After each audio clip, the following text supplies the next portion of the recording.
Hello and welcome to this video tutorial for Creo Parametric version 3. The content of this video is extrusions. In Creo, extrusions are the primary means of creating features. They allow for a given cross-sectional area to be projected in one direction. Extrusions can be additive, where we add or create material, or they can be subtractive, where we remove or erode material. Before we get started, it's important that your working directory is set and that you're working in millimeters, kilograms, and seconds for units. So we will start by creating a new part. We'll click New. We need to select part. That should already be pre-selected. And we will name this item test_1. It's important to make sure that spaces aren't used in naming conventions. We'll be presented with 3 datum planes that we saw in our previous video. And we can click Extrude. The extrusion has to be located on a datum plane.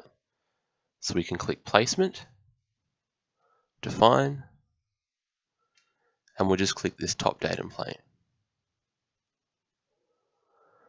These settings here, we can leave them as is and click Sketch. Once we're in sketch mode, we want to orient our view so that it is normal to the plane that we're sketching off. Some configurations will do this automatically, but we can click Sketch View in the top left-hand corner. You should also notice that our menu options have changed and we have the sketch palette. We can sketch lines, rectangles, circles, and other complex features like splines. These will be covered in a later video. In this example, we'll start by sketching a simple rectangle. We'll click the icon. With our cursor, choose the location of the first vertex, click and drag, choose the location of our second vertex, and click. Once we're happy with that, we can middle click to be returned to the sketching option. And there's a few things to notice.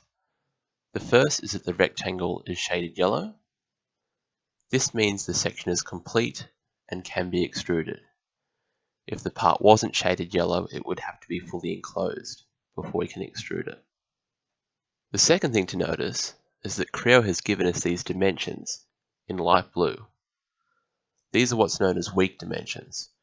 Creo has added those by default, and we can change them. For example, if we change this to 200, the rectangle would resize, and that dimension becomes a strong dimension. And we can do the same for the other dimension. Now this rectangle is essentially floating in space as it's unconstrained and has weak dimensions from the horizontal and vertical plane. We can enforce constraints, which are a much better way of modeling. To do this, we need centerlines. In the sketch panel, choose centerline, and with 2 clicks, you can set centerlines on the horizontal and vertical planes. And we can middle click to complete that operation. Now in the constraints palette, we can choose symmetric. There's other options such as equal, parallel, tangent, and we'll cover those in another video. For this example, click symmetric. Now, at the bottom left-hand corner, we're given instructions. It says select the centerline and 2 vertices to make them symmetric. We'll select our first centerline, and now we need to select 2 vertices, the right one and the left one. And you can see that snaps to becoming symmetric. We can repeat this in the other direction. Centerline, first vertice, and the second vertice. If it doesn't choose the vertice we originally want, we can toggle through our options by right-clicking. Now that our rectangle is constrained to be symmetric, if we were to change the dimensions, it would still be centered about our reference axis. We can also do mathematical operations in the dimension dialog box.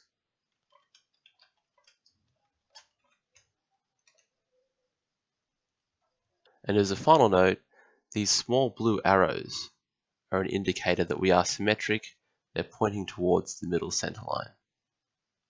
Once we are happy with our given cross-section for extrusion, we can click the green OK tick. Now if we rotate our object slightly out of plane, we can see that this has been projected by 216 mm. We can either set the height by typing in a value,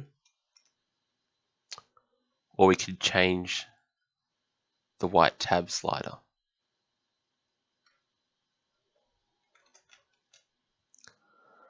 With the pink arrow, we can also flip the direction of extrusion, down or up, and in the options menu, we can make it symmetric, so that half the extrusion is placed on either side of our top plane. Once we're happy with that, we can tick OK, and our first extrusion is complete and appears in our work tree. If we made a mistake, we can easily edit this. In our work tree, click our extrusion, right click, and press the edit button. We can change our extrude height, or we can change our original cross section via placement, edit. And if we click sketch view, we're back to where we started. We can change any dimension, click OK, OK. And that way we can modify our existing extrusions.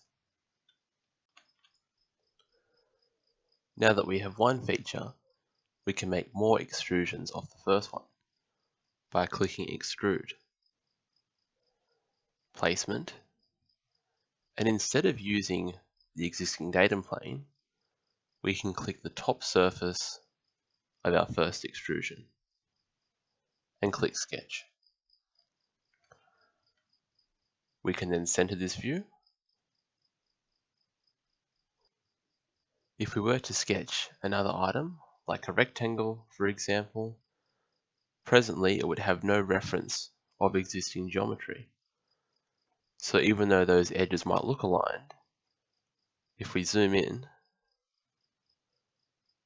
we can see there is some misalignment. We can fix this by adding references. First, we will delete the rectangle, and on the top left-hand corner, we can click the reference button. We can now select existing features to reference off. These will appear as dashed blue lines, and when you've selected enough, you can press close.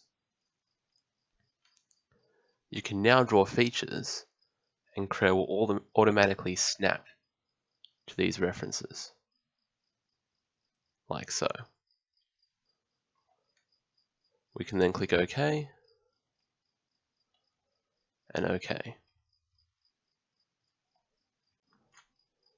These two current features are additive extrusions, where we have added material to our part. For the final extrusion, we will undertake a subtractive extrusion, where we will remove or cut material from a part. We do this by clicking extrude, placement, define. We'll select this top surface of our part and click sketch. We will then orient our view correctly. We will draw a circle centered in the middle of our part. We can now set this diameter to say 80 millimeters. Click OK. Now Creo has defaulted to an additive extrusion. We can flip the pink arrow and it will cut the material, or in our menu here we can reverse the direction. Now when we are cutting material, we can either make this a blind hole where we cut to a set depth, or we can make it a through hole, which is what we have currently. So we can either manually set the depth, once again with the drag tab, or we can set it here to say 20 mil. If we wanted to make it a through hole, we could drag it all the way through or set it to a large number. However, this isn't good practice. On the drop-down option, we can select extrude to intersect with all surfaces, and that will give us a through hole. We can click OK, and we're done with our final extrusion.